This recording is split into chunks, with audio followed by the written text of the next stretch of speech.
สบายดีพี่น้อง ตอนนี้อยู่สวรรค์พี่น้อง อยู่สวรรค์เขตเนาะพาแม่มาหาหมอ นอนอยู่นี่2 คืนแหละคืนที่2แล้วพี่น้อง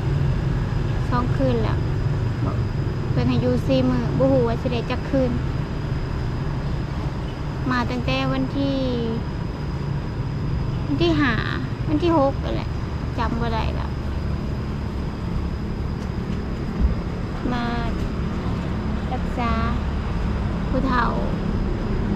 ย่างบ่ได้พี่น้องแข้งขาลอยก็เลยมาอยู่ที่ห้องหมอห้องหมอแพทย์พื้นเมืองพี่น้องของจีนเนาะเป็นของจีนโดยเฉพาะพี่น้องลงมือกับ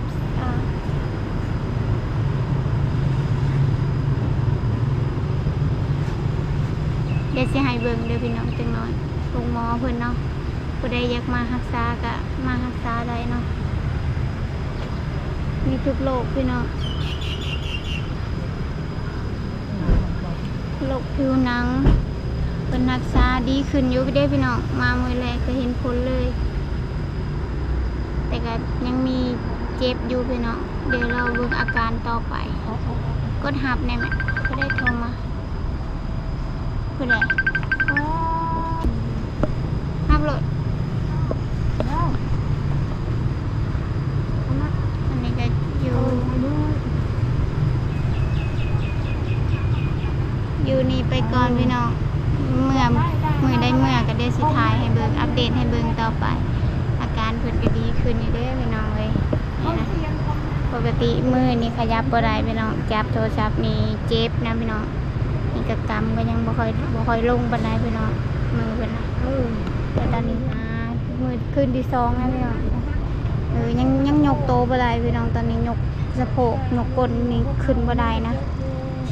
แต่ว่าโดยรวมก็คือโอเคอยู่พี่น้องแต่บ่ปวดบ่ห้องปกติเมื่อนอนอยู่เฮือน2 คืนเนาะก็คือปวดแล้วก็โอยห้องไปนี่ตลอดนะพี่น้องนักสะโพกนี่แหละนักคนโตนี่ก็เจ็บนะนี่มันก็เจ็บแต่นี่ไข้แน่นเขาฉีดยาใส่ให้ก็ฉีดสะโพกให้ยังบ่คักน้ำมือที่2เดี๋ยวเราเบิ่งหอดมือเขาให้มือเพื่อแหละว่าอาการสิเป็นจังใดแน่เนาะอาการของเพิ่นเนาะนี่อันนี้ก็คือจะเป็นห้องหมอของเพิ่นเนาะตั้งอยู่สถานที่บ้านสะพานเหนือเมืองไกรสอนผมวิหารแข่งสวรรค์เขตนั่นเองพี่น้องเลยคนอยู่ในสวรรค์เลยพี่น้องในตัวเมืองสวรรค์เลยทุกคนก็น่าจะฮู้กันหมดแหละค่อยว่าเพราะว่าเขาเพิ่งเปิดได้พี่น้องมันเป็นห้องหมอเพิ่งเปิดเนาะเพิ่งเปิด2024นี่เองเนาะเดือนอย่างไม่ได้จ่ายเดือนจักเดือนยังแหละจำไม่ได้เนี่ยฮะก็เปิดพี่น้องปีเดียวเองเพิ่นหากันมาตั้งอยู่นี่อันนี้ก็จะเป็นนาทางเขาพี่น้องนี่นะแต่ไกลๆก็แม่น้ำโค้งพี่น้องแม่น้ำโค้งอยู่ฝั่งนั้นอันนี้ก็จะเป็นหมู่บ้านของผู้คนเต็มเลยพี่น้อง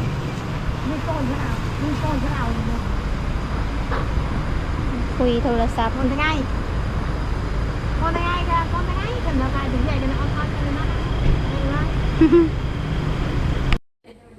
นี่คืออาการผู้ป่วยพี่น้องถ่ายตั้งแต่เช้าเนาะนี่เป็นเวลาประมาณ4 โมงแล้วอยู่ห้องหมอนะนี่แม่ละงงอยู่ว่าเฮ็ดหยังอยู่ถ่ายคลิปจะอยู่จะสิงงอย่างอาการของผู้ป่วย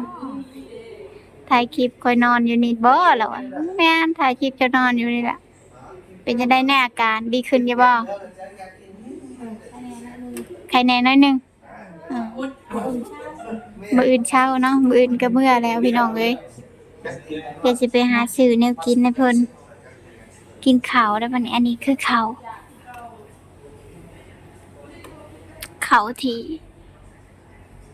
ที่เขาให้มาพี่น้องรวมในค่าใช้จ่ายนั้นเนาะเดี๋ยวสิสรุปค่าใช้จ่ายให้เบิ่งพี่น้องว่าหมดเท่าไหร่นอนห้องหมอมื้อที่2เมื่อคืนผ่านไปด้วยดี สบายดีพี่น้องมื้อนี้ก็เป็นมื้อที่สี่พี่น้องมื้อที่สี่นอนอยู่พี่3 คืนแล้วพี่น้องมื้อนี้ก็เป็นมื้อที่สี่เนาะก็สิพากันเดินทางกลับพี่น้องแต่ตอนนี้ยังเช้าอยู่เนาะบ่ฮู้ว่าเพิ่นสิเฮ็ดอีหยังแหน่ตอนนี้เพิ่นยังบ่ได้เปิดโรงหมออยู่เนาะพี่น้องเพราะว่าเพิ่นพากันเมื่อหมดเพิ่นเปิดประมาณ8 โมงเดี๋ยวมาเบิ่งอาการนำว่าเพิ่นสิใส่อีหยังแหน่ให้อีแม่ตอนสิมื้อนี้พี่น้องเอ้ยมาอัปเดตไปนำกันใครแน่พอย่างได้แต่ก็บ่หันบ่แห้งพี่น้องมามื้อแรกก็คือย่างบ่ได้เลยเนาะบ่ได้ถ่ายให้พี่น้องเบิ่งแต่ว่ามีคลิปก็ลงแล้วก่อนหน้านี้นั่นแหละพี่น้องคลิปนั่นแหละคือย่างบ่ได้ก็คือคลานไปตามพื้นเรือนเอานั่นแหละพี่น้องเห็นส่ำนั้นล่ะเป็นแบบนั้นแหละอาการแต่นี่ก็คือย่างได้แน่พี่น้องแต่ว่าประมาณ80%นี่ล่ะบ่ฮอด100ดอกพี่น้องถ้า100ก็คือวิ่งได้เนาะอันนี้ก็คือพอย่างได้ย่างเองได้พี่น้องแต่ก็มีการซอยยกอยู่พี่น้องเพิ่นยังหนักสะโพกอยู่เนาะยังแบบยังบ่แข็งแรงปานใดอะนะก็สิเมื่อพักฟื้นไปก่อนพี่น้องเพราะว่าค่าใช้จ่ายมันก็หมดหลายเนาะพี่น้องหมดประมาณ20,000กว่าพี่น้องโรงหมอแพงแต่ว่าแล้วได้ผลก็ถือว่าดีอยู่พี่น้องได้ผลอยู่แต่ว่าก่อนหน้านี้ก็ไปโรงหมอทหารเนาะพี่น้องยาเพิ่นน่าจะบ่แห้งบ่ดีพี่น้องไปโรงหมอโรงหมอโรงหมอทั่วๆไปก็ไปหมดละแต่จนมานี่แหละโรงหมอจีนนี่ล่ะดีขึ้นแน่พี่น้องนี่ก็ใส่เสื้อเก่าพี่น้องข้างนอกแต่ว่าข้างในเป็นเสื้อใหม่เนาะอาบน้ำแล้วพี่น้องเอ้ย เดี๋ยวพี่น้องสิว่าใส่ชุดเก่าเนาะมานอนโรงหมอใส่แต่ชุดเก่าเขาฝากเสื้อผ้าขึ้นมาให้แต่บ้านพุ่นละฝากนำรถโดยสารเนาะพี่น้องมื้อนี้สิเป็นจังได๋ก็มาเบิ่งนำกันพี่น้องเอ้ยพาแม่มากินข้าวเนาะกินข้าวจี่พี่น้องข้าวจี่ท่าไข่ข้าวจี่ท่าไข่กับหมูเหลือมื้อวานกินส่ำนั้นล่ะแล้วก็หมดอิ่มพอดีตอนสิออกจากนี่ก็จังไปหาแนวกินใหม่ตอนเช้าก็กินส่ำนี้ไปก่อนเนาะพี่น้องกับข้าวก็บ่ค่อยมี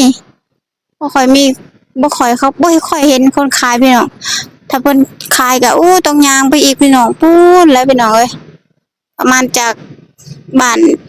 ที่น้องทุนเฮ็ดงานไปหาเซเว่นนะพี่น้องไปหาตลาดหรือหน้าปากซอยแบบนั้นเลยคือแบบไกลๆพี่น้องรถก็บ่มีเด้อแบบบ่มีวินบ่มีหยังเด้ออยู่พี่เด้อพี่น้องต้องเซารถเท่านั้นเนาะแต่ว่าขับรถบ่เป็นนะเซารถเขามีให้เซารถอยู่ในเมืองแบบนี้แต่ว่าขับบ่เป็นนะเราก็ต้องย่างไปไกลก็บ่ได้เป็นห่วงเพิ่นนะก็เลยบ่ไปรีบไปก็รีบมาบางที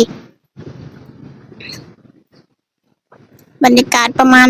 7:30พี่น้องนี่คือเฮือนซ่านของเขาพี่น้องอยู่ระหว่างแคมทางนะพี่น้องนี่นะแบบนี้เลยถ้าเป็นเงินกีบก็ประมาณ14 ล้านพี่น้องเงินกีบนะเงินบาทก็ประมาณ25,000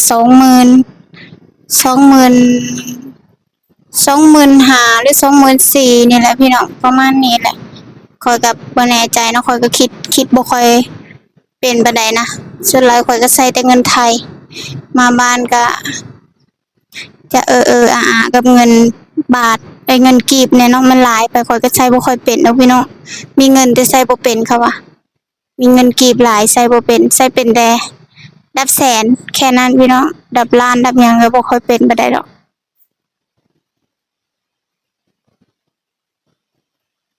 หมายถึงว่า